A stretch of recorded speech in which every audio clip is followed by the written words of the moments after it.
Bonjour, mon nom c'est Nadège Gagné et puis comme vous pouvez le voir, je suis métisse. Donc c'est mon père, Christophe Gagné, qui porte le bagage africain.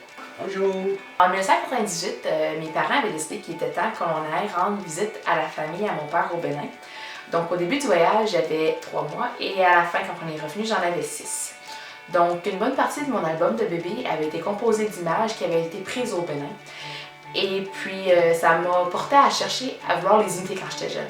Un des bons exemples, c'est que je me promenais avec le bol à salade au-dessus de ma tête à faire comme les femmes que j'avais dans mon album de photos.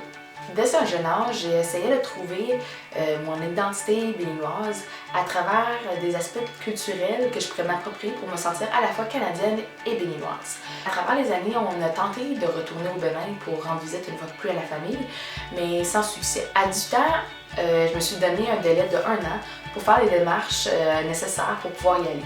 Donc, le 19 octobre 2017, j'étais dans l'avion en direction de Cotonou. Mon arrivée là-bas a été exceptionnelle. J'ai eu un accueil super chaleureux de la part de ma famille qui m'attendait là-bas. Et puis sur le 1 mois que j'y ai été, j'ai eu le droit à toutes sortes de prestations de danse et de chant, de rencontres familiales où on mangeait tout en famille. Ça a été juste exceptionnel. Il n'y a pas de mots pour décrire toute la joie et l'amour qui était présent en ce moment-là. Ce fut vraiment remarquable. Bien évidemment, ce genre de voyage-là, c'est pas toujours facile. De un, j'avais aucun repère et en plus, j'avais basé mon image du Bénin et de ma famille sur les images que j'avais dans mon album de photos et sur des anecdotes que m'avaient contées mes parents. Je m'étais fait des attentes sur la façon qu'ils agiraient et m'accueilleraient, puis j'imagine qu'eux aussi. Et puis, ce qui a été difficile, c'est de se rendre compte que ni un ni l'autre répondait aux caractéristiques qu'on s'était faites dans notre tête. De plus, j'ai été confrontée par ma famille par le fait qu'ils voulaient que j'assimile certains points de leur culture, puis j'étais pas nécessairement prête.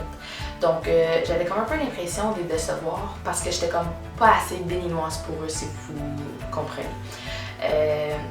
Mais malgré tout ça, je sais qu'ils ont été choyés de ma présence, puis moi aussi j'étais vraiment contente d'être là. Je regrette aucunement mon voyage et puis je me considère vraiment chanceuse d'avoir pu aller en Afrique, visiter le Bénin, puis de voir les villages où mon père a grandi.